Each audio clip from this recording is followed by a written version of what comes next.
Wolverhampton, like last opponent Brentford, with a 5-3-2 defensive formation in their camp. Brentford and Wolverhampton's defense methods were the same when they stopped Saka and Martinelli, both wings of Arsenal.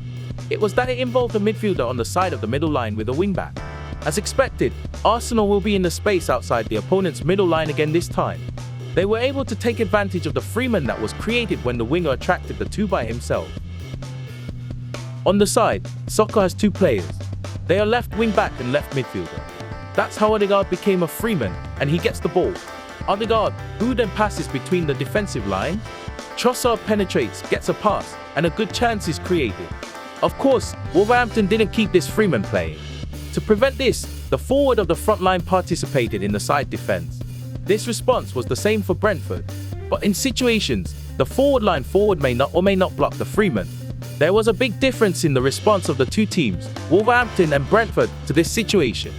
It's about the central midfielder who was guarding the middle line after the side midfielder went out to defend cooperatively. In Brentford's case, the central midfielder was always in front of the defensive line. Wolverhampton often even put in the central midfielder to somehow stop Freeman. However, this response has come back as a deadly risk.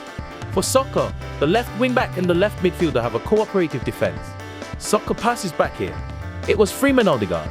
I can't see a left forward on the front line to stop it. Instead, the central midfielder leaves and pops out.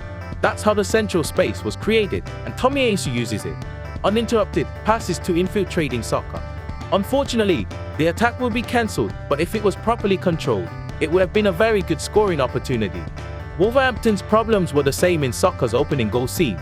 At first glance, this scene could have been seen as a goal created simply by the player's individual skills. Shall we open the process? At first, Saka had a left wing-back and a left midfielder in cooperative defense. What is the position of the central midfielder? It's out there to stop Freeman Odegaard. Tomiyasu moves forward to take advantage of the space that looks like that. The ball is then connected to Tomiyasu, who has occupied the central space, through a link play between Saka and Jesus. Tomiyasu uses the space, gives it to Saka, and Saka's score is created. From the opposing team's point of view, let's leave the Freeman alone, and a penetrating pass comes in. So going to add a defense and block it out, so giving up space. It's a nightmare mix-up. This time, it's not an attack situation in the opposing side. We're going to talk about rear build-up tactics starting from the bottom. As I mentioned in the previous part, the opponent used the side midfielder in the center to block the side. By the way, what is the Arsenal position that confronts the side midfielder in terms of position? It's mezzala Odegaard and Trossard in Arsenal. So it's a structure where the opposing side's midfielders face Arsenal's fullbacks, mezzala. Arsenal used this structure to lure the opposition midfielder, who had to block the side through mezzala's bait move, showed tactics to create time and space for the fullback. Saliba caught the ball from the back. The path to Zinchenko on the side is open. Look at the opponent's right midfielder. When the pass goes to Zinchenko, he's taking the movement to press right away. At this point, Trossard behind goes down in the opposite direction of Zinchenko.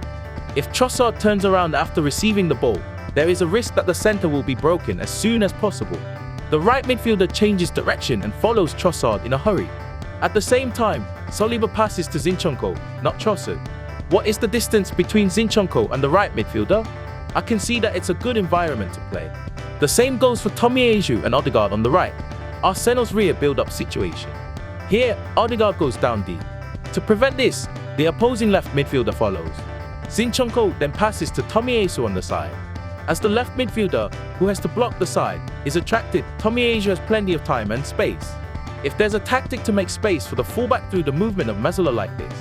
On the other hand, you could use a fullback to free up a mezzala. The reason why this game's tactics were interesting is that in the former case, if both sides showed the same pattern.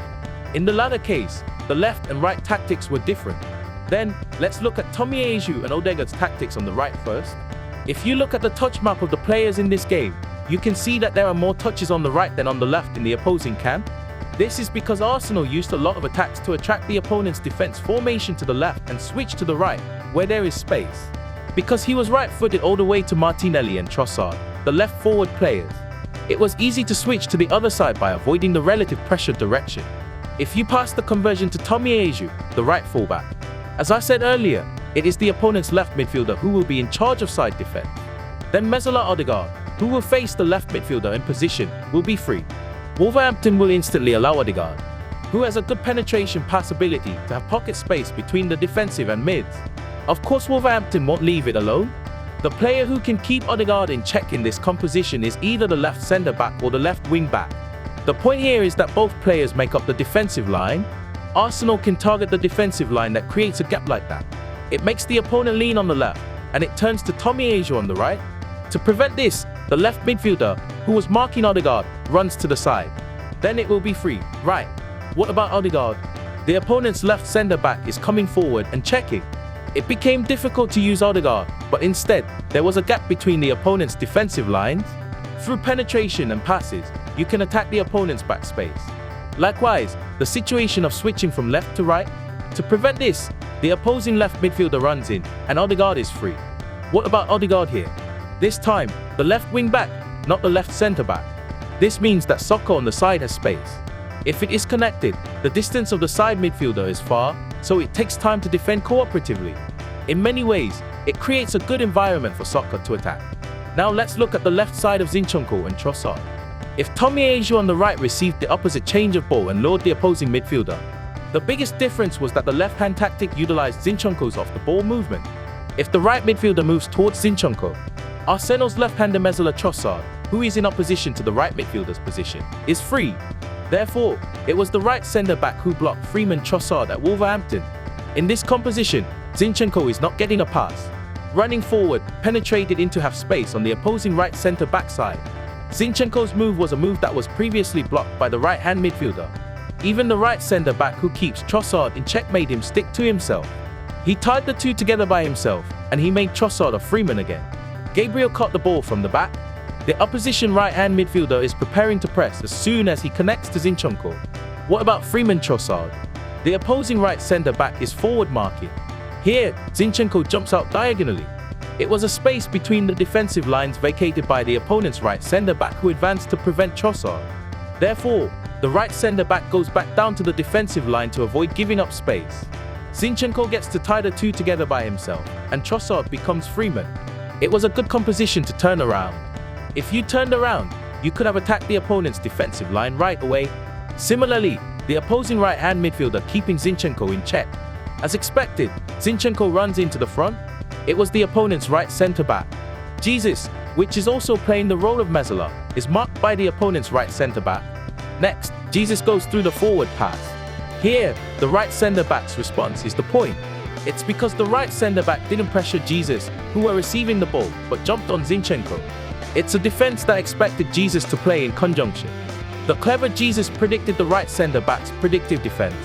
He don't give it to Zinchenko, he turn around and throw it away. Then he gives it to Martinelli on the side and continues his attack. At first glance, it may seem that it was made simply by intelligent play of Jesus. Behind it was Zinchenko's infiltration movement, which tied the two together alone and made Jesus Freeman. Saliba and Gabriel.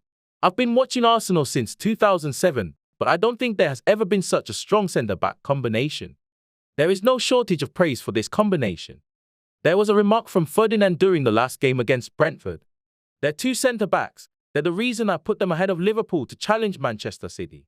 This time, in an interview before the game, O'Neill, the coach of the opposing team, Wolverhampton, said, "The two centre-backs that they have are incredible physically, which allows them to be unbelievably aggressive, especially at home in how they press and how they go after teams, knowing they have them two at the back and Declan Rice in front of them."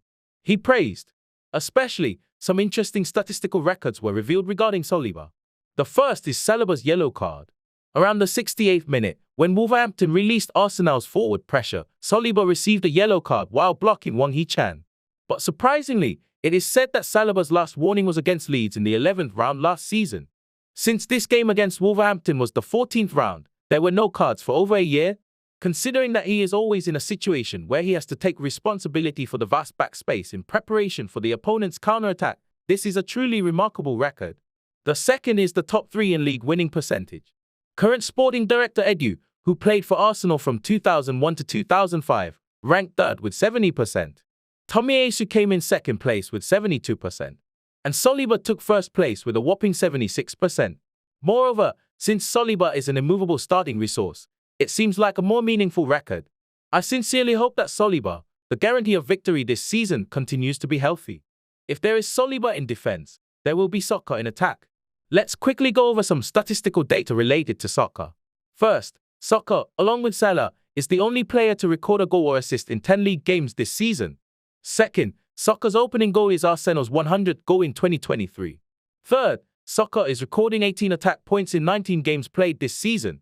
Fourth, Saka is recording 20 goals and 17 assists in all competitions in 2023.